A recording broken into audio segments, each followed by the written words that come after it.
High students, தமிழ்நாட்டில் நிறைய இடத்துல ஏவியேஷன் காலேஜ் அவைலபிளாக இருக்குது, ஏவியேஷன் கோர்சஸ் அவைலபிளாக இருக்குது அப்படிங்கிறது நிறைய பேத்துக்கு தெரியும். பட் இந்த ஏவியேஷன் கோர்சஸ்லாம் எந்த யூனிவர்சிட்டி கீழே இருந்தால் பெட்டராக இருக்கும், தமிழ்நாட்டில் இருக்கக்கூடிய காலேஜஸ் எல்லாமே எந்த யூனிவர்சிட்டி கீழே ரன் ஆகிட்டு இருக்காங்க அப்படிங்கிறது யாருக்குமே தெரியாது. இந்த வீடியோவில் தமிழ்நாட்டில் இருக்கக்கூடிய ஏவியேஷன் காலேஜஸ்லாம் எந்த யூனிவர்சிட்டி கீழே இருக்குது அப்படிங்கிறது தான் ஃபுல் அண்ட் ஃபுல் டீட்டெயில்டாக சொல்ல போகிறோம்.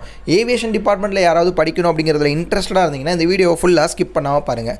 தமிழ்நாட்டில் ஆல்மோஸ்ட் நிறைய காலேஜில் இப்போ ஏவியேஷன் கொண்டு வந்துட்டாங்க. BSc aviation, BBA airlines and airport management, ஒரு சில காலேஜில் ஏஎம்இ கூட இப்போ புதுசாக கொண்டு வந்துட்டாங்க. ஒரு சில காலேஜில் டிப்ளமோ கோர்சஸ் கூட இப்போ ஆட் பண்ணுற லெவலுக்குலாம் வந்துட்டாங்க. ஸோ நிறைய பேர் இந்த டிபார்ட்மெண்ட்ஸ் ரொம்ப பீக்கில் இருக்குது அப்படின்னு நினச்சிட்டு நிறைய பேர் இந்த டிபார்ட்மெண்ட் சூஸ் பண்ணுறாங்க. அது உண்மை தான். 2020 இந்த ஏவியேஷன் டிபார்ட்மெண்ட் ரொம்பவே பீக்கில் இருக்குது. இந்த பீக்கான டிபார்ட்மெண்ட் நிறைய காலேஜஸில் இருந்தாலும் இந்த காலேஜஸ்லாம் எந்த யூனிவர்சிட்டியில் அப்ளிகேட்டட் வாங்கியிருப்பாங்க அப்படிங்கிறது நிறைய பேருக்கு தெரிய மாட்டேது. இந்த வீடியோவில் BBA airlines and airport management, BSc aviation எந்த யூனிவர்சிட்டிஸ்கில் அப்ளிகேட்டட் வாங்கியிருப்பாங்க அப்படிங்கிறத நான் உங்களுக்கு சொல்ல போகிறேன். ஸோ காலேஜஸ்னு எடுத்துக்கிட்டிங்கன்னா டீம்டு காலேஜஸ் அப்படிங்கிற ஒரு கேட்டகரி இருக்குது. இந்த டீம்டு காலேஜஸ்னு பார்த்தீங்கன்னா எந்த கோர்சஸ் வேணால் அப்ரூவல் வச்சுக்கலாம். இவங்க ஓனாக அவங்களோட கோர்சஸ் அப்ரூவல் வாங்கிப்பாங்க. ஸோ ஆல் இண்டியா லெவலிருந்து அப்ரூவல் வாங்கி எந்த டிபார்ட்மெண்ட் வேணாலும் வச்சு ரன் பண்ணுவாங்க. ஸோ அப்படி பார்த்தீங்கன்னா டீம்டு காலேஜஸ் கீழே ஒரு சில டிபார்ட்மெண்ட்ஸ்லாம் பண்ணுவாங்க. ஃபார் எக்ஸாம்பிளாக BBA airlines and airport management, BBA aviation management, அடுத்து பிஎஸ்சி ஏவியேஷன், அடுத்து பார்த்திங்கன்னா ஏஎம்இ ஏர்க்ராஃப்ட் மெயின்டெனன்ஸ் இன்ஜினியரிங். இந்த டிபார்ட்மெண்ட்ஸ் எல்லாம் ஒரு சில யூனிவர்சிட்டிஸ் ஓவரால் இந்தியா லெவலில் அப்ரூவல் வாங்கி டீம்டு கோர்சஸாக வச்சு நடத்திட்டு இருப்பாங்க. ஸோ இன்னொரு கோர்சஸ், அதாவது இன்னொரு காலேஜ் மெத்தட் இருக்குது.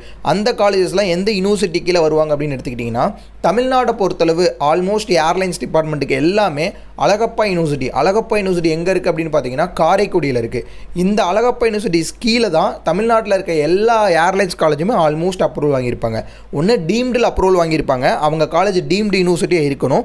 அப்படி இல்லை அப்படின்னா அழகப்பா யூனிவர்சிட்டி கீழே அப்ரூவல் வாங்கியிருப்பாங்க. ஸோ அழகப்பா யூனிவர்சிட்டி கீழே அப்ரூவலில் தமிழ்நாட்டில் நிறைய காலேஜ் அவைலபிளாக இருக்குது. நம்ம நிறைய வீடியோ ஏர்லைன்ஸை பற்றி சொல்கிறோம், பட் காலேஜோட நேம் நம்ம எதுவுமே சொல்ல மாட்டோம். ஏன் அப்படின்னா கம்யூனிட்டி கைடன்ஸ் படி நம்ம எந்த ஒரு காலேஜ் நேமையுமே நம்ம சொல்லக்கூடாது.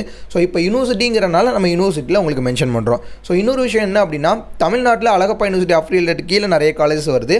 அதே மாதிரி டீம்டு யூனிவர்சிட்டிஸ் கீழே நிறைய காலேஜஸ் இருக்குது. இது போக நிறைய ஸ்டூடெண்ட்ஸ் பெங்களூரில் போய் படிக்கணும் அப்படிங்கிறதுல இன்ட்ரெஸ்டடாக இருக்காங்க. இப்போ இதே பெங்களூரில் நீங்கள் போய் பண்ணீங்க அப்படின்னா பெங்களூர் யூனிவர்சிட்டி அப்படிங்கிற ஒரு யூனிவர்சிட்டியோட உங்களுக்கு அஃபிலியேட்டடில் இருக்கும்.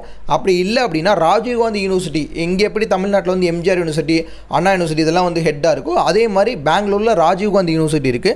அந்த ராஜீவ்காந்தி யூனிவர்சிட்டிஸ் கீழே நிறைய காலேஜ் அஃபிலியேட்டட் வச்சு நடத்துவாங்க. ஸோ நிறைய ஸ்டூடெண்ட்ஸ்க்கு டவுட் என்ன இருக்கும் அப்படின்னா காரைக்குடி அழகப்பா யூனிவர்சிட்டிஸ் கீழே படித்தா வேல்யூவாக இருக்குமா, நம்மளுக்கு ஜாப் பொசிஷன்ஸ்லாம் கிடைக்குமா அப்படின்னு கேட்டிங்கன்னா ஆஸ் ஆஃப் நவ் தமிழ்நாட்டில் 4-5 வருஷத்துக்கு மேலேயே அழகப்பா யூனிவர்சிட்டி அப்ரூவல் வாங்கி நடத்திட்டு தான் வராங்க.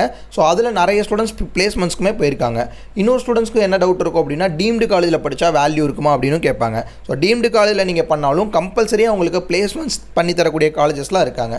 ஸோ தமிழ்நாட்டில் நீங்கள் ஏர்லைன்ஸ் அண்ட் ஏர்போர்ட் டிபார்ட்மெண்ட் பெஸ்ட்டான ஒரு காலேஜில் படிக்கணும். அது டீம்டு காலேஜாக இருந்தாலும் சரி, இல்லை அண்ணா யூனிவர்சிட்டி அஃபிலியேட்டட் காலேஜஸாக இருந்தாலும் சரி, இல்லை பெங்களூரில் நான் ராஜீவ்காந்தி யூனிவர்சிட்டி கீழே இல்லை பெங்களூர் யூனிவர்சிட்டி கீழே ஒரு சூப்பரான பிளேஸ்மெண்ட்ஸ் பண்ணி தரக்கூடிய ஃபீஸ் ஃபெசிலிட்டிஸ் ரொம்பவே கம்மியாக இருக்க காலேஜில் படிக்கணும்னு ஆசைப்பட்டீங்கன்னா டிஸ்கிரிப்ஷன் கீழே கான்டாக்ட் நம்பர் கொடுத்துருப்போம். இந்த நம்பருக்கு கால் பண்ணி உங்களுக்கு என்னென்ன டவுட்ஸ்லாம் இருக்கோ அது எல்லாமே நீங்கள் ஃப்ரீயாகவே கேட்டு தெரிஞ்சுக்கலாம். இது போக ஏர்லைன் டிபார்ட்மெண்ட்டில் ஏதாவது அட்மிஷன்ஸ் கைடன்ஸ் வேணும்னாலும் இந்த நம்பருக்கு நீங்கள் தாராளமாக கூப்பிட்டு கேட்டுக்கலாம். வேறு ஏதாவது கோர்சஸ் பற்றின டீட்டெயில்ஸ் உங்களுக்கு தேவைப்படுச்சுன்னா அந்த கோர்ஸோடைய நேமை கீழே மறக்காமல் கமெண்ட் பண்ணுங்கள்.